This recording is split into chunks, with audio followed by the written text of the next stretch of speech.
That night there was a small dinner at the manor. Close family, a few distinguished guests.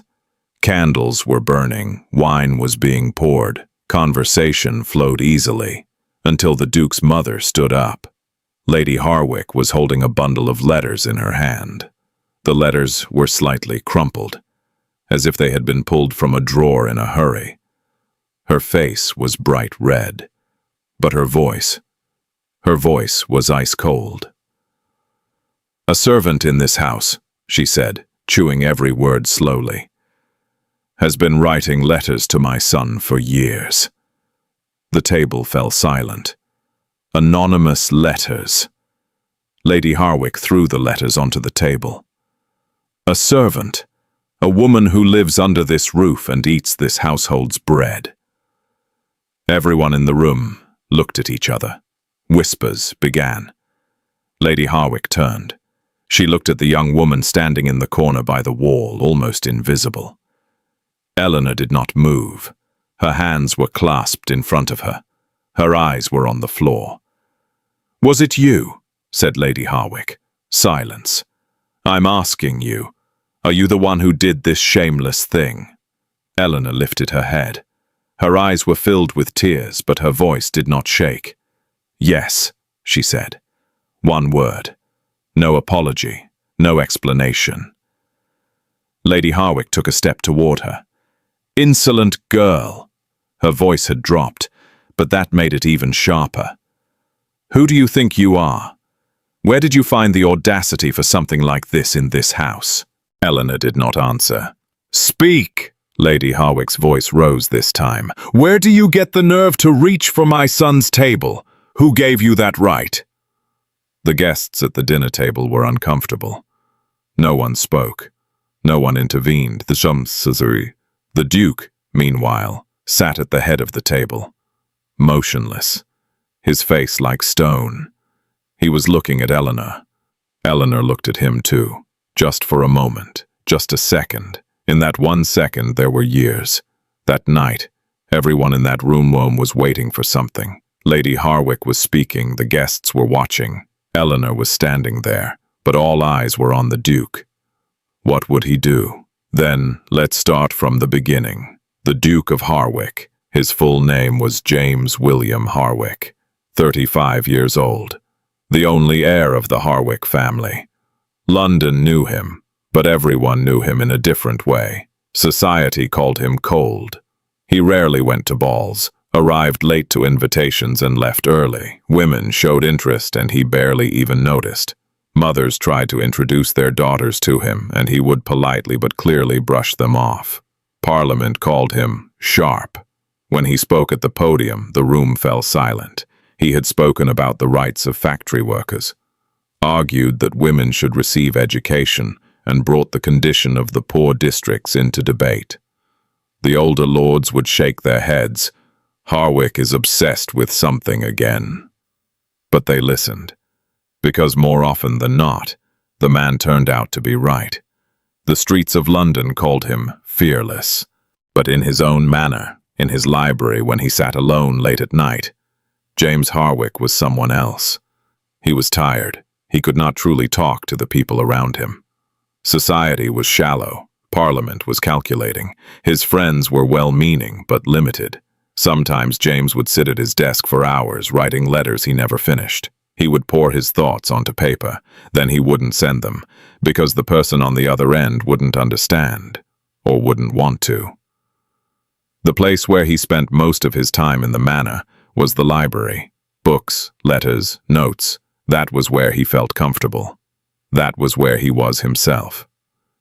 Now let's meet Eleanor Marsh, 27 years old. She had been working at the Harwick Manor for 2 years. Her father, Robert Marsh, had been a teacher in a small town, a good man. He had educated his daughter, literature, history, a little French. For the daughter of a teacher in those days, even that was a lot. Then her father became ill, a long illness. The medical bills piled up. When he died, Eleanor was left with no savings and no man to support her. She came to London. She looked for work. The best job she could find was at the Harwick Manor. Being a servant was hard. waking up early in the morning and working until late at night, listening to the gossip of the other servants, carrying out the orders of the ladies, getting used to the sharp looks of Lady Harwick. Eleanor did it all quietly. She didn't complain, she didn't burden anyone, but there was something inside her, someone who had many things to say and no one to listen. So she turned to books. Cleaning the manor's library was part of her duties, and every night while she cleaned, she would set the broom aside, take a book, and read a few pages. Sometimes, a sentence would catch her eye. She would read it again and again, trying to memorize it. No one knew this. No one needed to. And that night, it was a night like any other. Eleanor was cleaning the library. It was late. The manor was quiet. One of the candles was still burning on the Duke's desk. Eleanor stepped closer to wipe the desk. Something caught her eye. There was an unfinished letter on the paper. She didn't want to read it. She did. The Duke was writing to a friend. The subject was a philosophical debate, whether free will truly existed. The letter stopped in the middle of a thought, as if the Duke had given up on writing. Eleanor lingered on that sentence. It was wrong, or incomplete, or perhaps the Duke was asking the wrong question. At another time, in another life, Eleanor might have kept that thought to herself. In fact, she always had, for years. But that night, she didn't know why. Maybe from exhaustion, maybe from loneliness, maybe because that unfinished sentence had landed right in the center of her mind. She sat down at the desk. She took a sheet of paper and wrote. Not much, just an answer to that question. Short, clear, bold. She left it unsigned. Early in the morning, she placed it on the Duke's desk. Then she left the room. That day she did her work, avoided looking at anyone, and acted as if nothing had happened. But something inside her had changed. For the first time in years, she had said something in a place where someone might actually hear it. When the Duke entered his library that morning, something on his desk caught his attention. A small piece of paper. It lay right next to his own letter, neatly folded but not formal. No envelope, no seal, no signature. He picked it up, read it. He read it once, trying to understand. A second time, thinking carefully. On the third, he set it down and walked to the window. Who had written this? The answer had come from an unexpected place. It had caught the question of free will right at its core, and it challenged him, pushing back against his own argument, not rudely, but sharply. James Harwick had met many intelligent people in his life, but this was different. Whoever wrote this didn't just know the subject. They had truly thought about it. He called his valet. Who entered this desk last night? The man thought for a moment. Only the maid who cleans the library, sir. James nodded. The valet left. He sat at his desk. For a long time he looked at the paper. Then he picked up his pen and wrote a reply. When Eleanor entered the library that morning, there was a paper on the desk. She stopped, looked at it. Her heart sped up. She wanted to take it, but she was afraid to. Then she did. The Duke had replied. It was short but clear. He had accepted her objection, but he had added a new question at the end. Eleanor read the question. The corner of her mouth moved slightly. She knew the answer. That was how it began. Weeks passed. Every morning there was a sheet of paper on the desk. Every night a reply left behind. The subjects changed. From free will to literature, from literature to the poor districts of London, from there to women's right to education. The Duke bowed to sharp questions. Eleanor gave sharper answers. Sometimes she objected. Sometimes she cornered him. Sometimes she wrote something that made the Duke stand there in the morning holding the page, thinking for a long time. She never wrote her name. At first, the Duke didn't ask, but life in the manor continued. Every day, Eleanor did her work. In the morning, she swept the corridors. In the afternoon, she arranged the rooms. In the evening, she cleaned the library. Sometimes the Duke was there, sitting at his desk, writing or reading a book. Sometimes when Eleanor entered, the Duke would look up. "Go on," he would say, then return to his book. Eleanor would lower her head and continue working. The man only 2 steps away. The man who read her letters every morning and waited for her replies every night. Didn't even look at her. Eleanor knew that. She expected it. But every evening when she sat at the desk and picked up the pen, she felt something strange inside her. She was only writing on paper, but for the first time in years, she was truly speaking. One morning, the Duke found something different on the page, waiting on his desk. Eleanor usually wrote briefly. This time it was long. The subject was the factory children of London. Eleanor wrote that she had seen them, begging at church doors on Sundays, tired eyes, small hands. As she wrote, Eleanor's voice had come through the paper, not harsh, but deep. That morning the Duke held the page in his hands for a long time. Then he wrote, "I would like to know you. Who are you?" Eleanor sat at the desk for a long time that night. She read the question, read it again. She wanted to answer. She truly did. But what would she write? "I am the servant of your manor. I sweep your corridors in the mornings. I see you every day, but you do not see me." She couldn't write that. What she wrote was this: "My identity is not important. What I say is." She left it on the desk. Then she left the room. The Duke read that answer the next morning. He thought about it for a moment. Then he wrote, "Very well, but one day I will ask again." It was November. London had grown cold. Fireplaces were burning in the manor. The windows were fogging over, and evening came early. Every night when Eleanor entered the library now, she found a letter on the desk. It was no longer something surprising. It was expected, the best part of the day. That night she opened the letter and read it. The Duke had written about Parliament. It had been a long week. He had tried to bring up the issue of factory children again. A proposal for a new law, but no one had listened. The old lords had changed the subject. The vote had been postponed. Then, he wrote, "Sometimes it is exhausting to be brave in this city. To keep standing, despite everything, is exhausting. Sometimes I want to leave it all behind." Eleanor stopped when she read that sentence. She read it again. In London's eyes, this man was fearless. His voice never trembled at the podium. He never bent in the face of injustice. At least, that was what everyone believed, but on this paper, there was someone tired, worn down, almost ready to break. Eleanor sat at the desk for a long time. Two thoughts collided inside her. One said, "This man is real. The man in these letters is real." The other said, "Be careful." She wrote a reply. She wrote a long one that night.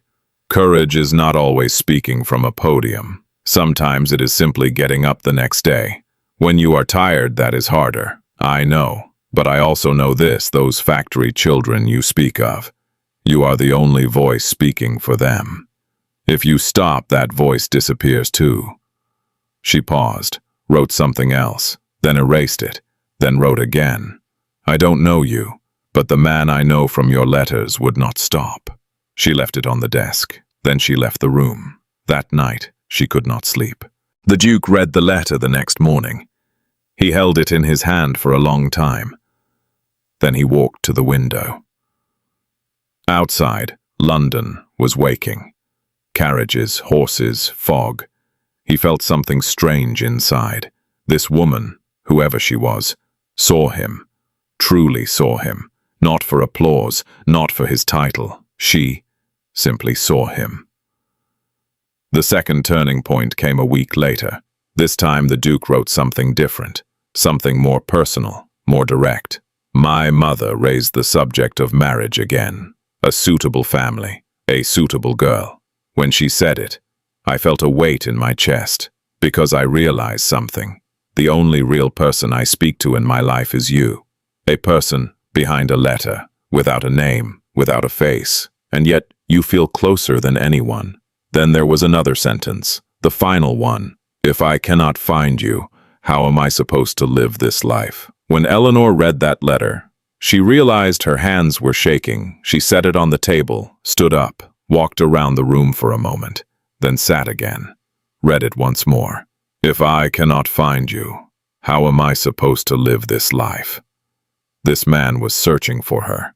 The woman whose answers he had waited for years. The one he ran to his desk for every morning. The one he shared his exhaustion with, laughed with, thought with. And that woman was sitting 2 corridors away in a small room under the light of a single candle. That night Eleanor did not write back. For the first time, she didn't. The Duke looked at his desk in the morning. There was no paper. He was surprised. In the afternoon he checked again. Nothing. In the evening, still nothing. 3 days passed without a reply. On the 4th day the Duke wrote, "Are you well?" Eleanor held the paper in her hands for a long time. Then she wrote, just a short line, "I am well. I was simply thinking." "What were you thinking about?" Eleanor placed the pen on the desk. She did not write the answer, because she could not. What she had been thinking was this: if I tell the truth, everything ends. If I don't, how long can this go on? That night, while cleaning the library, the Duke was sitting at his desk. He was reading a book. Eleanor swept the corners, dusted the shelves, adjusted the candle. She was about to leave when the Duke lifted his head. "What do you think of the Harwick library?" he asked. It was an ordinary question, the kind you ask a servant. Eleanor stopped, turned. "Sir?" "The books. Is it a good collection, in your opinion?" Eleanor looked at him for a moment. Her face was calm. "It's not bad, sir, but the philosophy section is a bit weak." The Duke raised an eyebrow. "Is it?" "Yes, sir." She turned and left the room.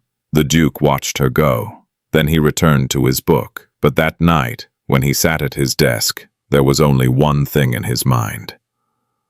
That voice, the way she had formed that sentence.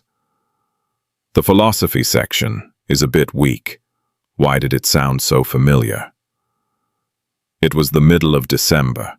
That night there was a small dinner at the manor. Close relatives, a few familiar guests.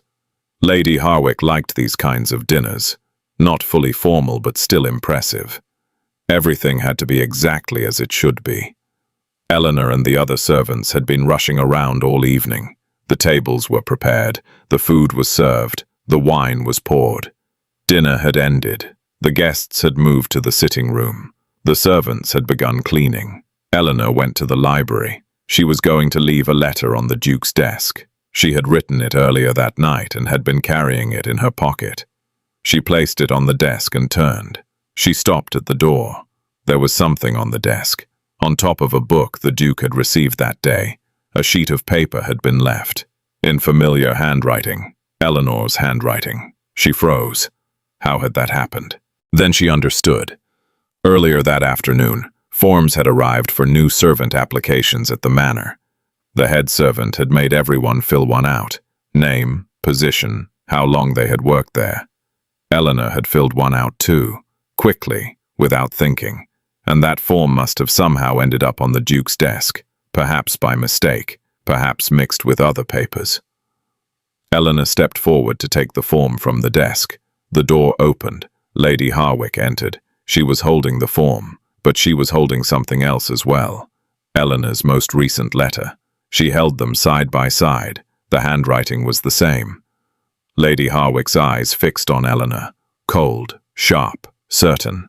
"Was it you?" she said. Within minutes the room was full. Lady Harwick had thrown the letters onto the table. The guests were standing by the door. The Duke had taken his seat at the head of the table. Lady Harwick spoke, harsh, humiliating, merciless. Servant, audacity, shamelessness. Eleanor heard all of it. She listened quietly. The Duke sat at the head of the table, motionless. Lady Harwick took a step toward Eleanor. "You eat the bread of this house," she said. "You live under this roof, and you write letters to my son, for years, in secret." Eleanor lifted her head. Her eyes were wet, but her voice did not tremble. "Yes," she said. "Why?" A brief silence. "Because I had things to say." Lady Harwick laughed, but there was no warmth in it. You had things to say. A servant. A person, Eleanor said.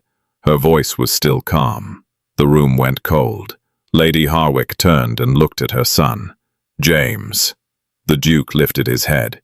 Do you know this woman? The Duke looked at Eleanor. Eleanor looked back at him, and in that moment, in that single second, everything was there.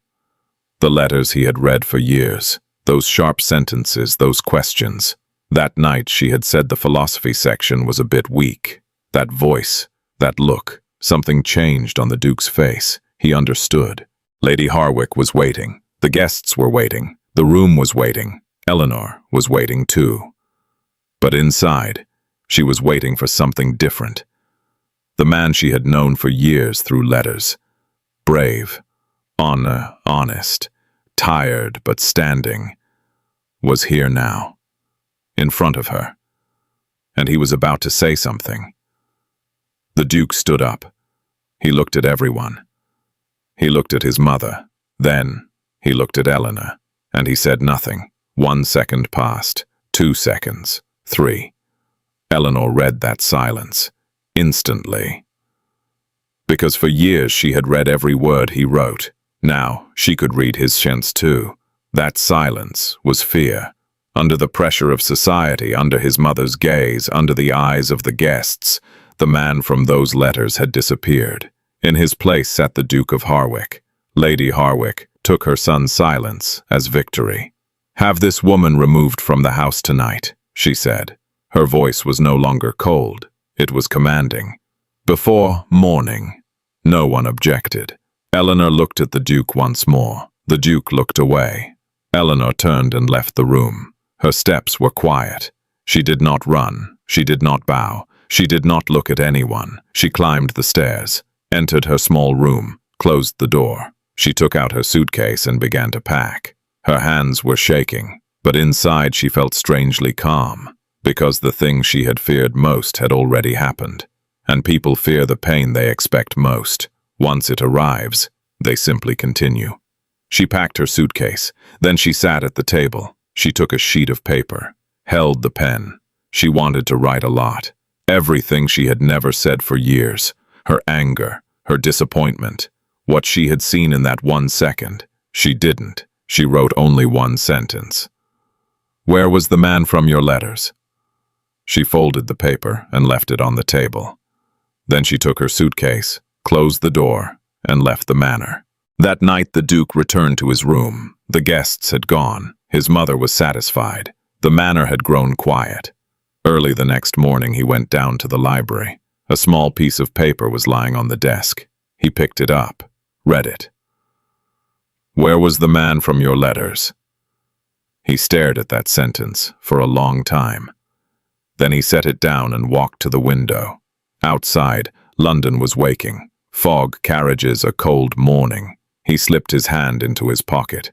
It was empty. After that day the manor did not change. The mornings came the same. The afternoons passed the same way. Lady Harwick was satisfied. The matter had been closed, the embarrassment removed. The guests had already forgotten. London was talking about other things. Life went on. But every morning something was missing from the Duke's desk in the library. There was no paper. During the first week the Duke noticed it but kept it to himself. In the second week, whenever he sat at his desk, his eyes went first to that corner. By the third week, he began coming down to the library later, as if arriving early would make the disappointment heavier. One morning, he called his valet. The servant who left last month, Eleanor Marsh. Where did she go? The valet thought for a moment. I don't know, sir. She may have gone to stay with a relative. Shall I ask? No, said the Duke. That won't be necessary. The valet left. The Duke sat at his desk. He picked up his pen, tried to write something. He couldn't. That winter was difficult in Parliament. The law about factory children came up again. The Duke stood at the podium. He spoke, but something was missing this time. The sharpness, the conviction, the tone in his voice. Later a colleague came to him. Are you all right, Harwick? You were different today. I'm fine, said the Duke. His colleague patted him on the shoulder and left. The Duke remained alone. For a long time he stared out the window. Where was the man from your letters? That sentence would not leave him. It appeared everywhere, on his desk in the morning, in the library in the evening, in the corridors of Parliament. A month later, his mother raised a new subject at dinner. Viscount Pembury's daughter has been very well received this season. A respectable family, suitable for you. The Duke continued eating. He did not answer. James, I heard you, mother. Well? The Duke placed his glass on the table, looked at her. You will find someone suitable, he said flatly. You know these matters well. Lady Harwick was pleased. Her son had finally come to his senses. But that night the Duke opened a drawer in the library. Inside were years, hundreds of letters. He had kept them all, not a single one thrown away, folded, arranged, stacked together. He took one, an old one, from the first months, the debate about free will. He read it. Then he took another, the long letter about the factory children. Then another, the night she wrote about her father. Perhaps change does not begin with applause, but in one person's mind. Then another. I do not know you, but the man I know from your letters would not stop. The Duke sat there for a long time that night. Something inside him was becoming clear, painfully clear. Eleanor had been right. That night in the room, his silence had been fear. Pure, simple, humiliating fear. Fear of his mother, fear of society, fear of the name Harwick. In the letters he had written so much. About courage, about honesty, about standing against injustice. And that night, he had not taken a single step. For years he had been brave in the wrong places. He was brave at the podium, brave on paper, but when the moment truly mattered, he had been silent. Spring came. Did the Duke try to find Eleanor? Yes, once. This time he did not send his valet. He asked himself. A few acquaintances, a few addresses.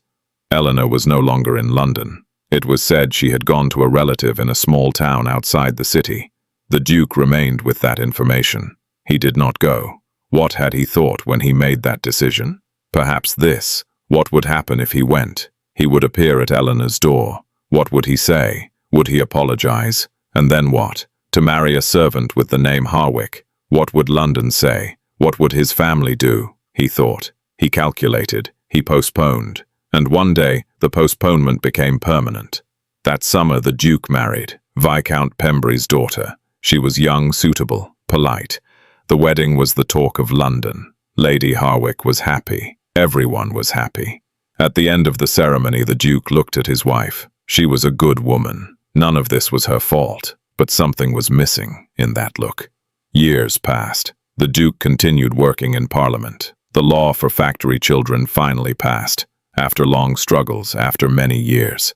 That day he spoke at the podium. He received applause. He returned home, entered his library, sat at his desk. He opened the drawer. The letters were still there, all of them. He had kept them through the years. He took one, the last letter, that single sentence. Where was the man from your letters? He stared at that sentence for a long time.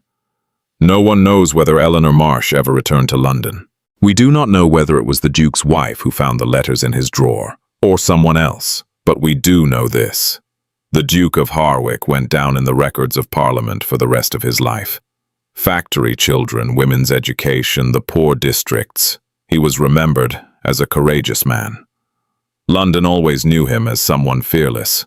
Only one woman knew the truth, and that woman had long since gone. Let us know in the comments which city you're watching from. Also, tell us what you thought of the story, and share your thoughts. Thanks for watching, and don't forget to subscribe to the channel.